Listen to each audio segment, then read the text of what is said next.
Everyone, welcome to our video series on data science using Python. So this video is the second part of the case study which we are doing on classification. So in this video we are going to see logistic regression. So we will see that how to do or how to perform logistic regression using Python on our dataset income.csv. Okay, so let's get started. So first of all, we'll start by importing our libraries.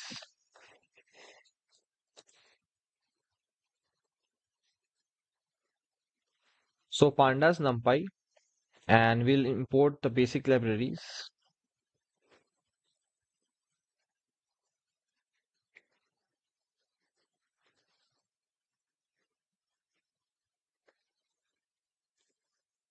Okay, it's not necessary that this data visualization libraries will be used in this logistic regression, but then also we'll import it. Now, from scikit-learn, this is a machine learning library. From that, we are going to import a train test split. So this method is used to split our data set between train set and on the test set. Okay, we'll see the use. Then we'll import from sklearn from the submodule linear model, and from this we are going to import our logistic regression.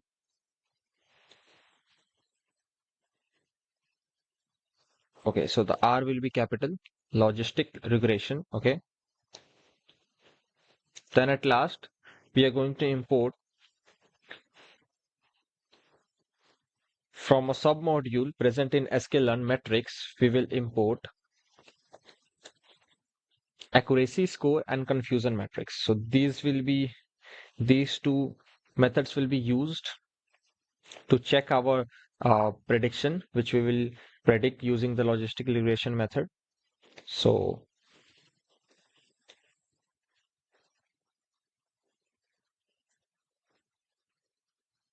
okay, so let's execute our cell. We have imported all of this. Okay, so there is one error in the accuracy score. There will be no n. Okay, so now it has been successfully executed. So now we have imported all these library. Now let's just read the data set. So for reading the data set, we will use the read CSV method present in the pandas libraries, and then we'll write the name of our file.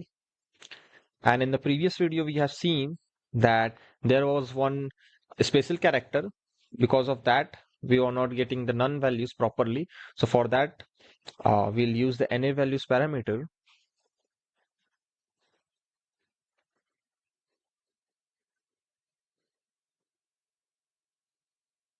Okay, so this is our data set. We have printed few rows of our data set using the head method. Now let's just create a copy. So on the data too, we'll create a copy using the copy method.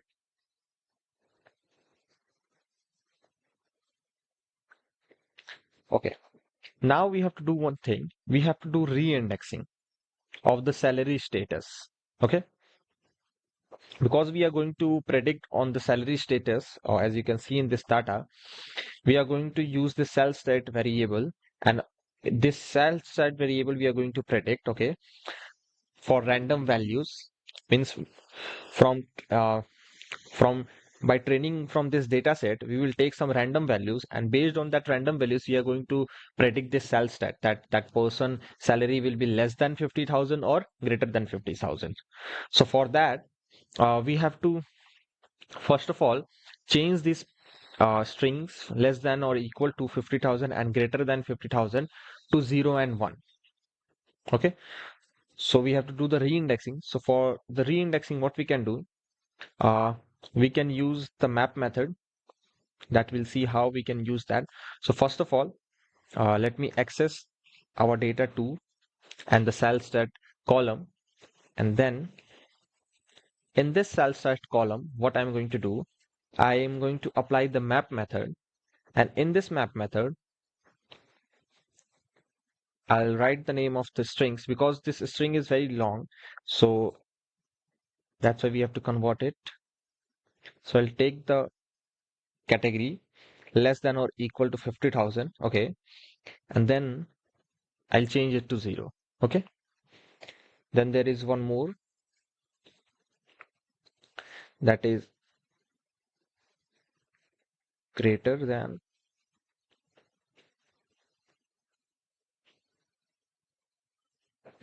50,000,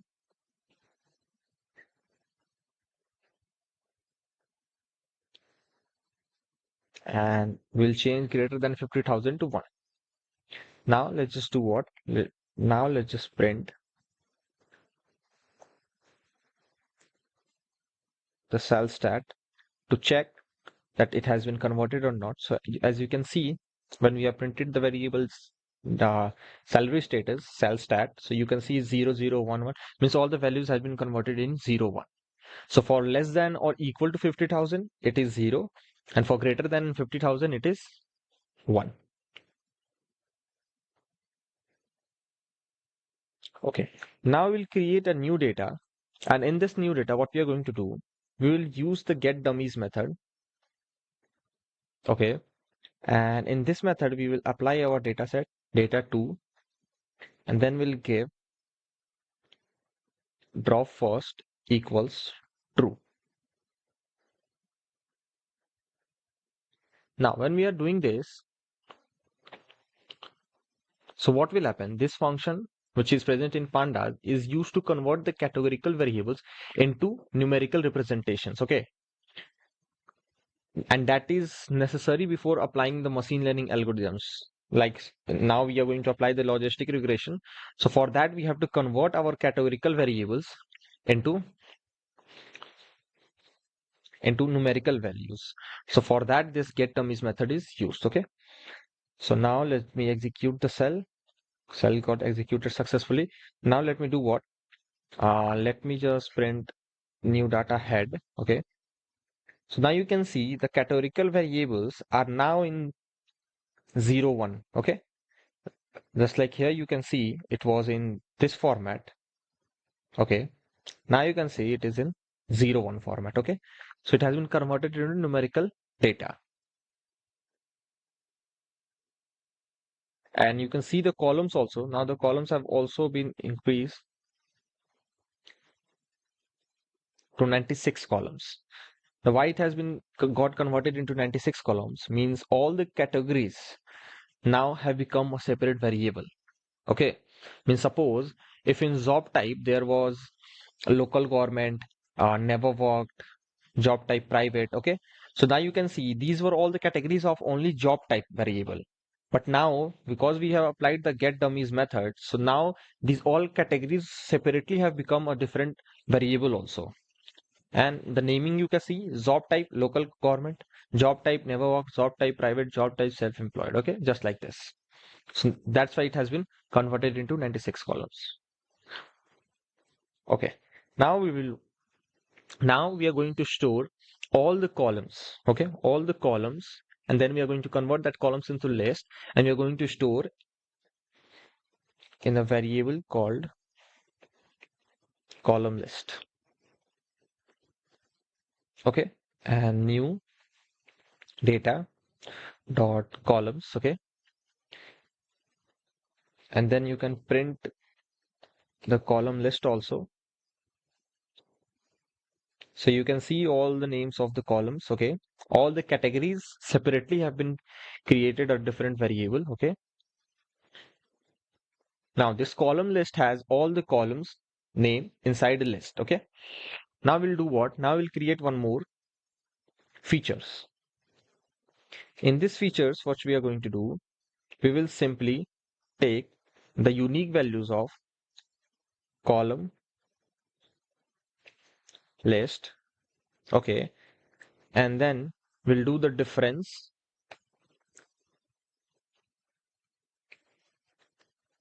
Okay, so now these features will have all the columns except this cell stat.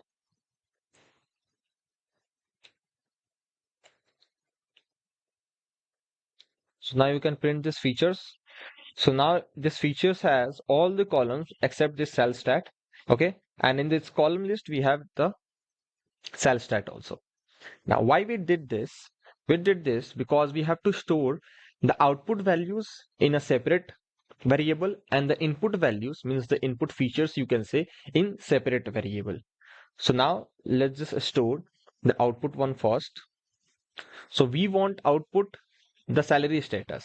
So for that, okay. So in Y we are going to store the cell state, and not only the cell state, the values of all the cell states. Okay.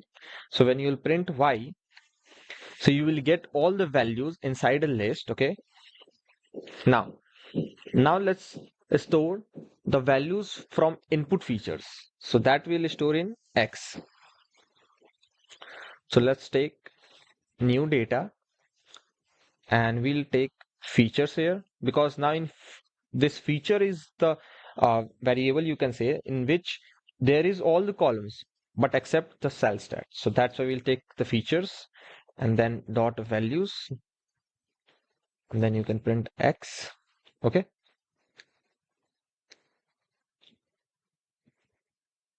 Okay, there is no need to print X. As you can see, we have all the values. So if you want to see, you can print it also. Now, the next step, what we are going to do now, we are going to split the data into train and test. Okay, because now we have our X and Y, because we have our input also and we have our output also. So now what we can do, now we can split it into train and test. So for that, uh, first of all, let's take the values. So we'll take train X, test X, then train Y and test Y. Okay, and then we have to use that uh, method which we have imported, train, test and split. Okay, so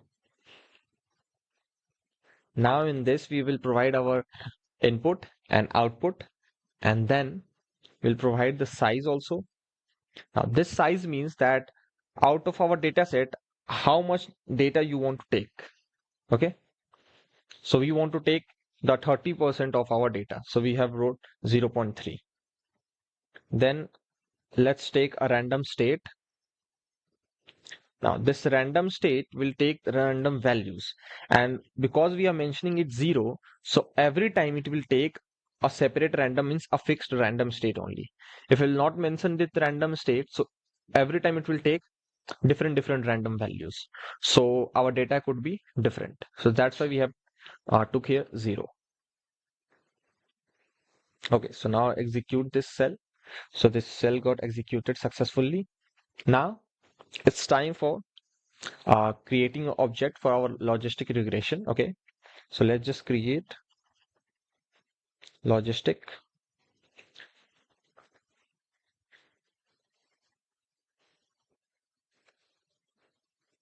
Okay, and in this we'll provide the solver. So we are using the solver library for linear regression. So that's why we have given it. There are many solver also available for different types of data sets. So this linear is used for small data sets and for accurate data, for finding accurate data. So that's why I've used this. So now let's execute this cell. Okay, so it got executed successfully.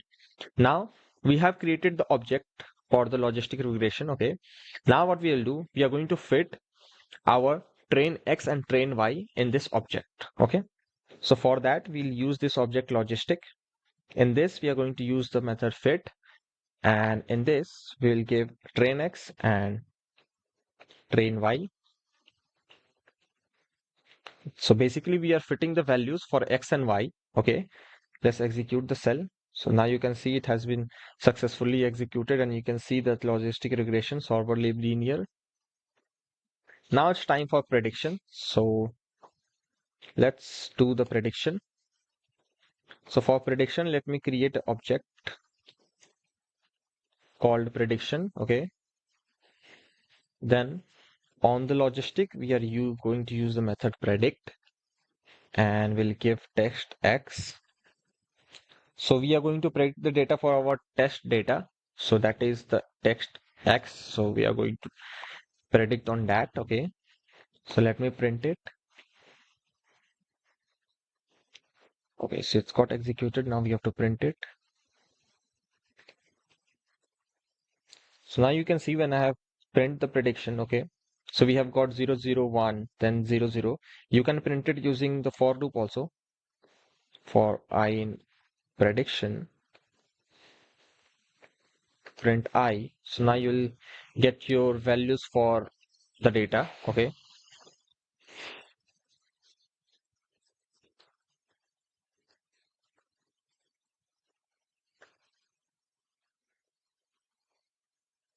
Now, this is how we predicted it. Okay. Now we'll see a matrix that is used to evaluate the number of correct prediction and incorrect prediction. Okay. And the sum of all the values class wise. So basically the two class are 0 and class 0 and class 1 only. So that matrix is called confusion matrix. So let's just do what? Let's just now see that confusion matrix. Okay. At how we can create that confusion matrix. So for that, there is a method confusion matrix, and in this we will give our test y and the prediction which we got from the text x, that, and then let me print my confusion matrix.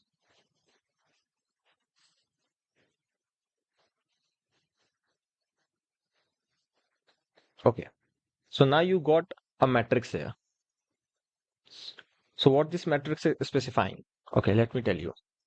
This top left cell means this 7335. This represents the number of true negatives. Okay, the number of true negatives, Tn. Okay, so this model correctly predicted. This means that this model correctly predicted 7,335 instances. Okay, where the actual class was negative, means the actual class was class 0. Okay, then the top right cell, that is this one. This one is representing the number of false positives. Okay, FP. That means that the model has incorrectly predicted one instance as positive, class 1. Okay, incorrectly predicted as positive means as class 1. Then there is this bottom left cell, that is 0. So that is representing the number of false negatives, Fn. This means that the model incorrectly predicted 0 instances as negative. As means as class 0. Negative means here as class 0. Okay, but they were actually positive. It predicted is it predicted it as class 0 means as negative, but actually they were class 1. So these value is 0. Okay, so that value is 0. Then the bottom right one, that is 2258. So this bottom right cell represents the number of true positives, that is TP, you can say. And this means that the model correctly predicted 2258 instances, okay, where the actual class was positive as class 1. Okay, so for model evaluation, this confusion matrix provide a detailed breakdown of how well your model is performing in terms of specific types of errors it makes. Okay, so that is, it is very useful. Then there is the accuracy.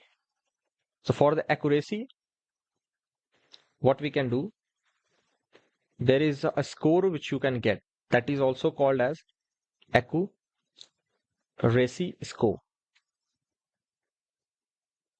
So in this accuracy score, we will give our test y and the prediction. Same we gave it in the matrix. The same we'll give here also. And now let's just print our accuracy score. So as you can see, our accuracy score is 99%. Okay, it's gave us 0.99. It means it is 99% accurate. Okay, so the data predicted, it is 99% accurate. Now, there is one more thing. Now, because we have printed the accuracy score, so we can print the misclassified values also from our prediction. So how we can do that? So that is using the simple print function. We will simply uh, print the misclassified samples. Okay,